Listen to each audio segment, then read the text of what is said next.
Halo semua, kembali lagi di channel Naik Level. Pada video kali ini, saya ingin membahas ulang analisa saham CPRO ya, di mana saya sudah pernah membahas ini 7 bulan yang lalu dan hari ini kita akan update.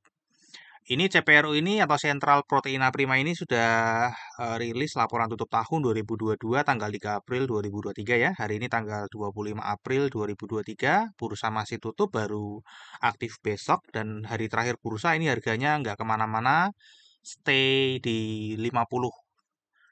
Untuk kinerja harga sahamnya tentu saja ini negatif semua kecuali kalau teman-teman belinya waktu harga 50 ya. Oke, ini gocapnya baru aja teman-teman ya, baru kalau nggak salah baru bulan Maret, nanti akan kita cek di analisa teknikal ya. Setahu saya bulan Maret ya baru gocap. Oke, seperti biasa nanti kita akan membahas saham CPRO ini dari 4 analisa. Yang pertama dari fundamental ya, gambaran dan kinerja secara umum.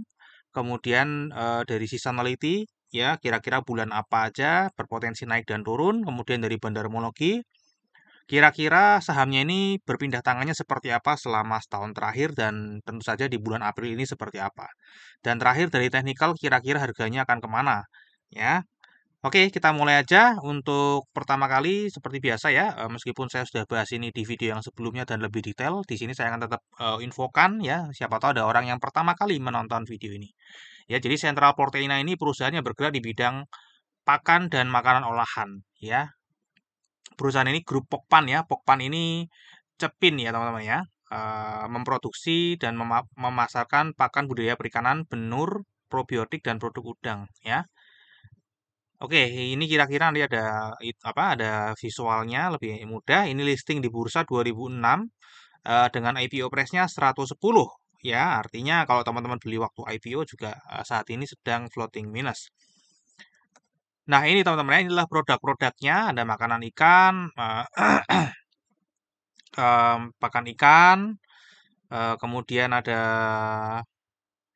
produk makanan ya, ini makanan olahan, merek-mereknya ini juga mestinya teman-teman banyak yang tahu. Ada makanan hewan ya, makanan kucing, makanan anjing, makanan ikan, makanan burung. Kemudian ada produk probiotik, ada benur ya, benur. Kemudian ada pakan udang juga teman-teman ya. Kira-kira seperti itu teman-teman. Kalau misalnya mau lebih detail ada di video saya yang sebelumnya teman-teman ya. Itu saya bahasnya lebih detail. Di sini saya nggak akan bahas lebih sangat detail ya. Saya akan infokan secara umum aja. Oke, sekarang kita akan masuk ke kinerjanya teman-teman ya. Untuk kinerjanya kalau kita lihat di sini ya, sebenarnya kalau dibilang naik ya enggak juga ya, naiknya sangat pelan. Ini turun juga enggak. Jadi saya boleh simpulkan ini sebenarnya flat aja teman-teman ya. Perusahaannya flat-flat aja. Laba kotornya di sini meningkat, kemudian laba usahanya ini justru malah dulu merugi terus teman-teman ya, merugi terus. Kemudian laba bersihnya ini juga merugi, pernah merugi tahun 2017. Dan ini juga saya sudah bahas ya teman-teman ya, di video yang sebelumnya bahwa ketika profit-profit ini ya, profitnya tiba-tiba tinggi ini teman-teman ya, itu adalah hanya karena ada apa itu, pelunasan obligasi lah kira-kira teman-teman. Jadi itu hanya profit yang tidak ada uangnya, hanya bersifat pembukuan saja. Ya, jadi kalau mau lihat kinerjanya secara real, mungkin lebih ke laba usaha daripada laba bersih, teman-teman ya. Jadi laba usahanya seperti ini ya. Ini sudah mulai oke ya, sudah mulai naik sejak 2018 ini, teman-teman ya. Dan 2022 ditutup lebih kecil sedikit ya. Kalau ini kan laba bersihnya sampai 2 triliun. Ya, padahal laba usahanya 1 triliun aja nggak sampai ya. Jadi ada something yang saya sudah bahas di video sebelumnya. Oke, intinya sifatnya hanya pembukuan profitnya ya. Oke, ini adalah struktur pendapatan dari CPRO. Ya, kalau kita lihat di sini sebenarnya stabil ya, beban pokok penjualan cukup stabil di angka ini dan 2022 justru malah turun. Beban usahanya juga ikut turun ya, bagus ya teman-teman ya, jadi ikut turun. Ya, laba usahanya sekarang sudah mulai profit ya, sejak 2018 sudah mulai profit ya, 9,8%. Ya, untuk laba bersihnya ini kecil teman-teman ya. Ini 2021 tidak real karena tadi ada laba tani ya teman-teman ya. Di sini ada penghasilan lain-lain yang cukup besar ya. Jadi ini tidak, ini juga 2018 juga sama ya. Ini diulang terus teman-teman ya. Jadi ini tidak valid ya karena ini cuman pelunasan hutang, keuntungan dari pelunasan hutang. Oke, itu aja dari struktur pendapatannya. Kita sekarang masuk ke kinerja jangka pendeknya ya, tutup tahun 2022 ini sudah rilis laporan keuangannya. Pendapatannya naik tipis 2,7%, laba kotornya naik 10%, lumayan. Namun laba usahanya ini turun teman-teman ya, turun karena beban usahanya naik ya, beban usahanya naik ya, turun 2%. Kalau laba bersihnya sudah pasti turun karena tahun 2021 ini ada penghasilan lain-lain yang tadi sifatnya hanya pembukuan. Oke, untuk kinerja jangka pendeknya secara umum naik tipis ya, cenderung flat sih teman-teman. Cuma kalau jangka pendek kan pasti naik ya, kalau jangka panjang kita ngelihatnya flat. Naik tipis. Nah, bagaimana dengan valuasinya ya? Untuk valuasinya sendiri pada saat video ini dibuat dengan harga 50 artinya sudah nggak bisa turun lagi ya, kecuali reverse stock ya. Nah, itu PBV-nya di 0,94 dan PE ratio-nya di 7,97. Ya kalau kita bandingkan ya ini memang yang terendah teman-teman ya. Dulu pernah negatif ya. Ini terendah pada saat positif karena ini memang harga terendahnya teman-teman ya. Dan apa ekuitasnya juga mulai naik karena di profit itu teman-teman ya. Kalau dulu eh, sempat PBV-nya tinggi karena apa? Mungkin harganya 50 juga namun waktu itu ekuitas perusahaannya masih sedikit ya sehingga gap-nya terlalu jauh. Kalau ini kan sudah sedikit gap-nya ya jadi 0,94. Kalau harganya nggak naik-naik di 50 terus dan perusahaannya membukukan profit terus setiap tahunnya, maka otomatis PBV-nya akan semakin rendah, teman-teman ya, setiap tahun ya. Dengan catatan perusahaannya mencetak laba terus, teman-teman ya, dan labanya itu menjadi laba yang ditahan sehingga menambah ekuitas dan harganya nggak naik. Jadi PBV-nya tambah lama akan tambah murah secara otomatis. Untuk PE ratio-nya sendiri ini juga nggak jauh beda ya dari tahun 2022 di bulan April ini ya. Untuk ROE-nya sendiri ada di 11,75% dan kita bayarnya di PBV 0,94%, 0,94 jadi earning yield-nya 12,55%. Ya, jadi ini harganya menurut saya, standar saya ini adalah harga yang wajar ya 12,55%. Untuk dividen ini belum pernah membagikan dividen ya, karena sekali lagi ya tadi beberapa tahun yang lalu sudah rugi, kemudian ini keuntungan 2021 cukup besar ini juga karena ada pelunasan dari obligasi. Nah, untuk seasonality sendiri ini datanya saya rasa nggak bisa dipakai ya karena ini banyak tidur di gocapnya teman-teman ya. Sempat naik ya, naik di sini, kemudian kembali tidur ya. Waktu itu saya membahasnya kalau nggak salah di sini teman-teman ya. Jadi waktu itu belum 50 harganya, belum gocap. Ya, jadi ini nggak ada potensi untuk naik sama sekali ya kalau kita lihat data 10 tahun terakhir. Oke, untuk bandarmologinya kita lihat di sini kepemilikannya pengendalinya adalah Sentral Pangan Prima, ada masyarakat, ada UOP Kaihian. Ini ada UOP Kaihian juga Private Limited. Kemudian ada Perfect Companion, SWT Co Limited. Kemudian ini ada direktur dan komisaris ya. Untuk jumlah pemegang sahamnya sendiri di sini kalau kita lihat menurun secara konsisten setiap bulan teman-teman ya.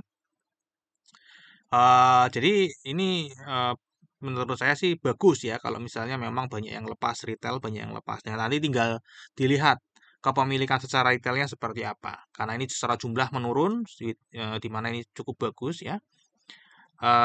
Kemudian untuk investor asing sendiri di sini partisipasinya sangat kecil ya, hanya 8,51% dan kita bisa abaikan saja. Dan kalau kita lihat meskipun kecil ini memang cenderung buang barang ya. Oke, ini adalah data perpindahan sahamnya CPRO setahun terakhir, teman-teman ya.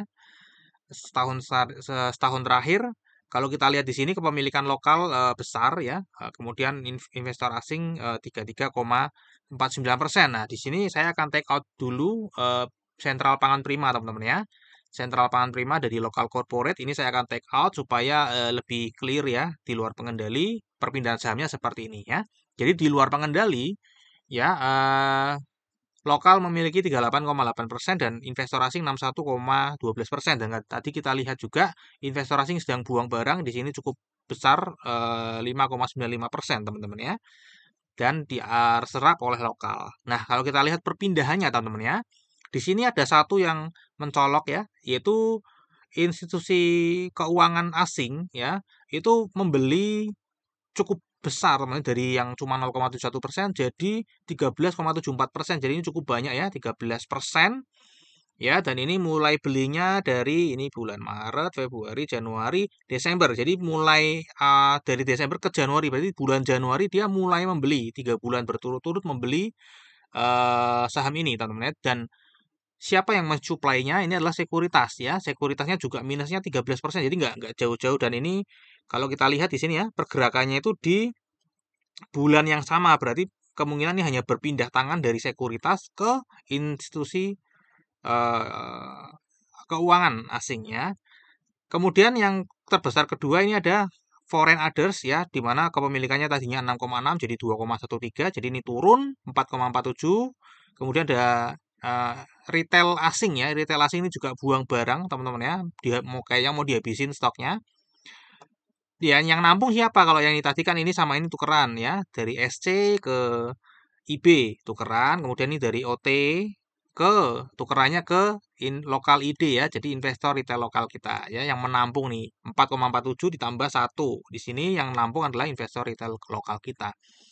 Jadi kesimpulannya adalah eh, ternyata jumlah pemegang sahamnya turun teman-teman ya, namun ternyata secara kepemilikan malah naik. Ya, artinya apa? Artinya ada pemilik saham ini ya yang melakukan averaging down ya. Jadi melakukan averaging down, beberapa melakukan cut loss. Ya, kira-kira seperti itu ya. Karena kepemilikannya bertambah padahal jumlah orangnya berkurang. Oke, ini aja. Jadi kalau secara umum kesimpulannya adalah ini sedang terjadi distribusi namanya dari foreign others dan ini ke investor retail lokal. Kalau ini kan sudah menutup gapnya ya, 13 ke 13. Oke, bagaimana untuk bulan April sendiri dari tanggal 1 sampai tanggal 18? April ini juga terlihat sedang distribusi ya, distribusi besar di top 3 dan top 5-nya, teman-teman ya. Kalau kita lihat di sini ya memang broker-broker eh retail teman-teman yang membeli ya.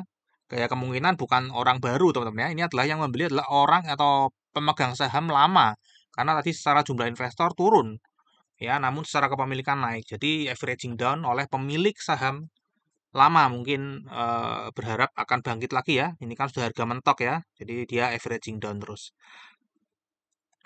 Nah, ini adalah analisa teknikal tanggal 25 Agustus 2022 ya, di mana saya di situ membahas kalau teman-teman boleh cek dia videonya di sana. Saya di sini ada dua arah ya. Namun saya waktu itu info bahwa kemungkinan besarnya adalah akan turun ke 50 ya.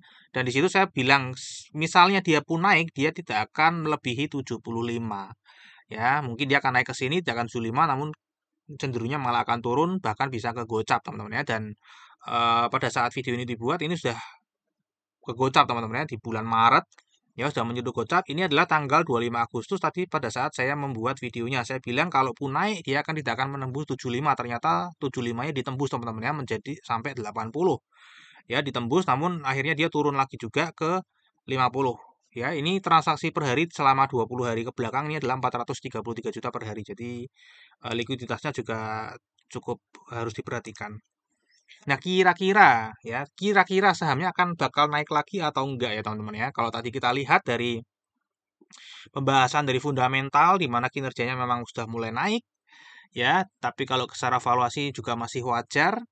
Dari Bandarmologi juga sedang distribusi teman-teman ya. Jadi seasonality tadi kita nggak bisa olah. Jadi kemungkinan ya harga sahamnya akan tetap tidur di 50 teman-teman ya. Kecuali tiba-tiba ada akumulasi. Ya, tiba-tiba retailnya lepas.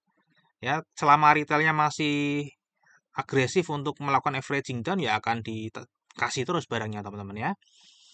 Jadi ini membutuhkan satu katalis yang sangat positif yaitu dari fundamental teman-teman. Jadi kalau fundamentalnya tadi seperti yang saya bilang, kalau misalnya fundamentalnya setiap tahun dia mencetak laba, mencetak laba, mencetak laba, namun harganya tetap di 50, otomatis valuasinya akan menjadi lebih murah karena labanya akan menjadi laba ditahan, meningkatkan ekuitas, sehingga book value-nya akan meningkat, sedangkan harganya tidak meningkat. Nah, itu akan menjadi katalis yang positif, teman-teman ya. Apalagi kalau tiba-tiba membagikan dividen. Ya, namun selama nggak ada itu, ya mungkin masih akan jauh ya, akan tidur cukup lama di 50. Atau yang kedua ada tiba-tiba bandar dari distribusi tiba-tiba ada akumulasi secara besar-besaran. Ya, ada dua skenario kalau kalau dari secara bandarologi ya. Ada akumulasi, mulai diakumulasi besar-besaran, kepemilikan retail mulai berkurang secara konsisten, atau bandarnya ada yang mau buang barang lagi. Ya, jadi ada yang mau exit, nah dia pasti akan naikin harganya untuk menjual. Ya, cuman itu kan kita nggak bisa tebak ya teman-teman ya. Itu kayak menebak orang mau ngapain itu kan susah ya, keinginan kita menebak diri sendiri aja lah susah apalagi menebak orang lain. Ya, jadi kira-kira akan tetap sementara prediksi saya tetap akan di 50 aja ya. Sampai kapan ya? Mungkin ya setahun ini masih di 50 masih bisa. Ya. Jadi bisa dipantau terus aja teman-teman kalau memang teman-teman mengincar saham ini, dipantau fundamentalnya, dipantau bandarmologinya. Oke, terakhir risamnya teman-teman ya. Untuk fundamentalnya di kinerja jangka panjangnya masih flat ya. Kalau ini sudah mulai growth, mungkin akan jadi katalis positif.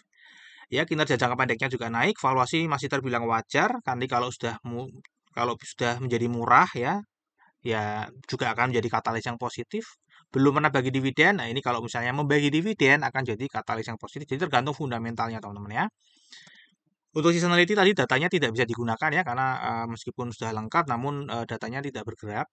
Untuk bandarmologi ini juga masih terlihat distribusi ya, distribusi 1 sampai 24 April juga masih distribusi. Harapannya investor retail lokal ya kalau masih optimis dengan saham ini dia beli terus ya akan stay di 50 lebih lama. Ya untuk teknikal ini sedang tidur di 50 ya. Kapan akan bangkit tadi saya sudah jelaskan ya, kira-kira harus menunggu faktor-faktor tersebut. Oke, terakhir disclaimer ya. Jadi analisa yang saya sampaikan di YouTube ini adalah analisa saya pribadi yang tentu saja juga bisa salah. Jadi ini bukan ajakan jual atau beli saham CPRO. Silakan teman-teman tetap wajib melakukan analisa sendiri kalau sebelum memutuskan untuk membeli atau menjual saham CPRO.